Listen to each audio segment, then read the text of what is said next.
El video que están viendo en este momento es hecho por el canal del Departamento de Física y Química de la IES Valle del Saja. ¿Quieres saber cómo funciona este tren electromagnético? En este video hablaremos de las ecuaciones que dieron origen a este y muchísimos más inventos. Esas son las ecuaciones de Maxwell. Si te quedas hasta el final, te invito a deducir cómo crees que funciona el tren electromagnético en los comentarios.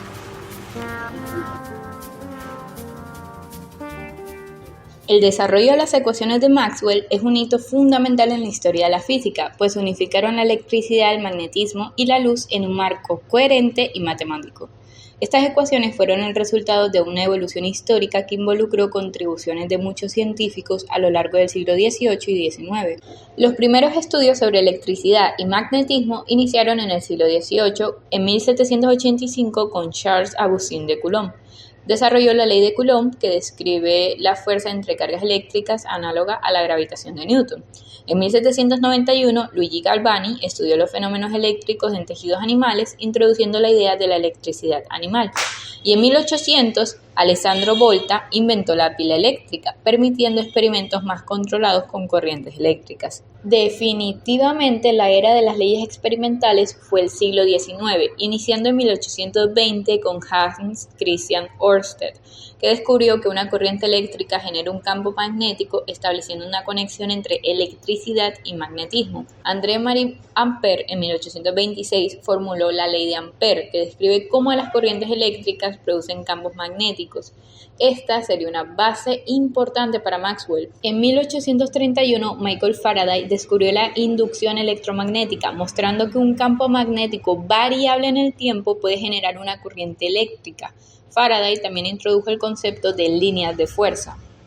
Aunque Faraday no utilizaba matemáticas avanzadas, sus intuiciones experimentales y su descripción visual del electromagnetismo influenciaron profundamente a Maxwell. Entonces, Maxwell, lo que entre tantas cosas que hizo, fue darle rigurosidad matemática y científica a las ideas de Faraday. James Clerk Maxwell, entre 1861 y 1865, reunió las leyes experimentales de la electricidad y el magnetismo formuladas por sus predecesores y las estructuró en un conjunto de ecuaciones matemáticas coherentes. Su obra fundamental, A Dynamical Theory of the Electromagnetic Field, presentó las ecuaciones en forma casi definitiva en 1865. Podríamos decir que hay dos contribuciones claves de Maxwell. La primera, incorporar el concepto de corriente de desplazamiento en la ley de Ampère, lo que permitió describir campos eléctricos variables en el tiempo. Y segundo, deducir que la luz es una onda electromagnética, uniendo la óptica con el electromagnetismo. Oliver Heaviside, entre 1884 y 1887, reformuló las ecuaciones de Maxwell en la forma compacta de 4 ecuaciones diferenciales que usamos hoy en día, simplificando la notación original de Maxwell, que era más extensa. Por otro lado, Hendrik Lorentz, en 1892, incorporó las ecuaciones de Maxwell en el marco de la teoría del electrón y estableció las bases para la electrodinámica clásica. Las ecuaciones de Maxwell llevaron al descubrimiento de las ondas de radio y sentaron las bases para la relatividad especial de Einstein, pues implicaban que la velocidad de la luz es constante en el vacío. Además, la teoría cuántica de campos y el desarrollo de la electrodinámica cuántica en el siglo XX partieron de estas ecuaciones fundamentales. En resumen, las ecuaciones de Maxwell surgieron como la culminación de 2 siglos de investigación experimental y teórica en electricidad y magnetismo, transformando nuestra comprensión de los fenómenos naturales y marcando el inicio de la era de la física moderna. Vale, ahora hablemos netamente de las ecuaciones. Las dos primeras son básicamente la ley de Gauss. En la forma diferencial lo que me dice es que la divergencia del campo eléctrico es igual a la carga. Eso significa que la fuente de las líneas de fuerza son las cargas. Si lo analizamos de la forma integral, lo que nos dice es que el flujo del campo eléctrico es igual a las cargas encerradas. De esta ecuación sale la ley de Coulomb. Por otro lado, la divergencia del campo magnético es igual a 0, es decir, no hay fuentes de campo magnético y por eso las líneas son cerradas. Entonces aquí viene una gran diferencia entre el campo eléctrico y el magnético, y es que las líneas de fuerza del campo o las líneas de campo del campo eléctrico salen, o mejor dicho, son radiales, en cambio las del campo magnético son cerradas, siempre van de un polo al otro. Visto de otra forma, inclusive en la forma integral dice que La integral del flujo del campo magnético es igual a 0. ¿Eso por qué? Porque todo lo que entra sale. Ahora, con las leyes de Ampère y Faraday se conectan los campos eléctrico y magnético.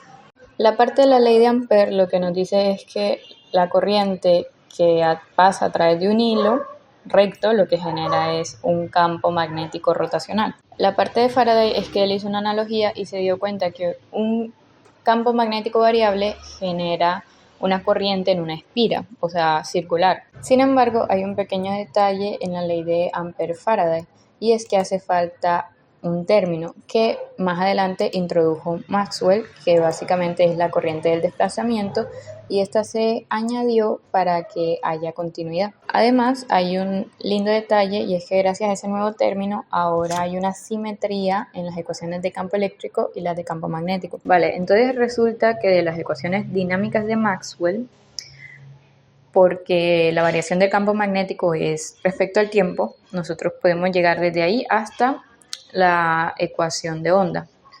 ¿Cómo? Nosotros tomamos la tercera ecuación de Maxwell que dice que la divergencia del campo eléctrico es igual a menos la derivada parcial respecto al tiempo del campo magnético.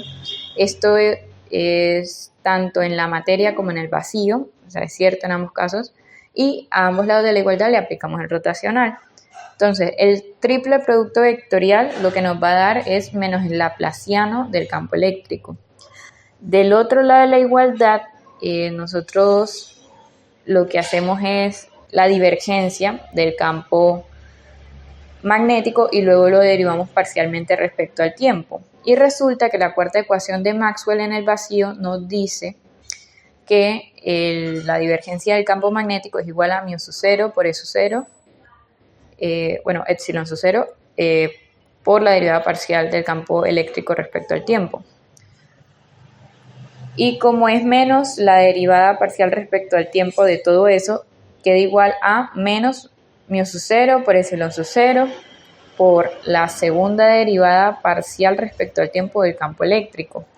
Despejando la segunda derivada parcial respecto al tiempo del campo eléctrico, llegamos a lo siguiente, que la segunda derivada parcial respecto al tiempo del campo eléctrico es igual a 1 sobre mu sub 0 epsilon sub 0 por la segunda derivada parcial respecto a la posición del campo eléctrico. Finalmente, quiero presentar una aplicación en ingeniería electrónica de las ecuaciones de Maxwell, que son los diseños de circuitos en microondas, es decir, en electrónica de alta frecuencia.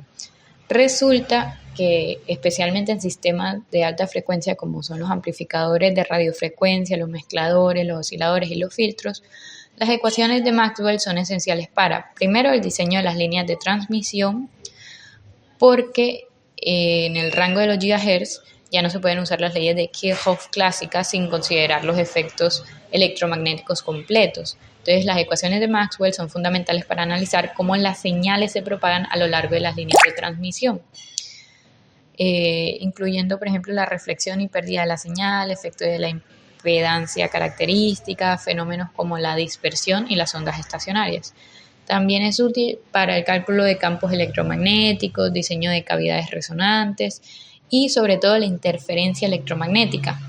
Un ejemplo práctico en ingeniería electrónica son las PCB de alta frecuencia. Al diseñar una placa de circuito impreso, o sea, una PCB, para un amplificador de alta frecuencia, los efectos electromagnéticos son críticos. Entonces, las ecuaciones de Maxwell ayudan a calcular las características de las trazas, como impedancia, capacidad y acoplamiento. Diseñar apantallamientos y minimizar el ruido causado por la radiación de señales y optimizar las líneas de transmisión y pérdida de potencia en las señales de radiofrecuencia.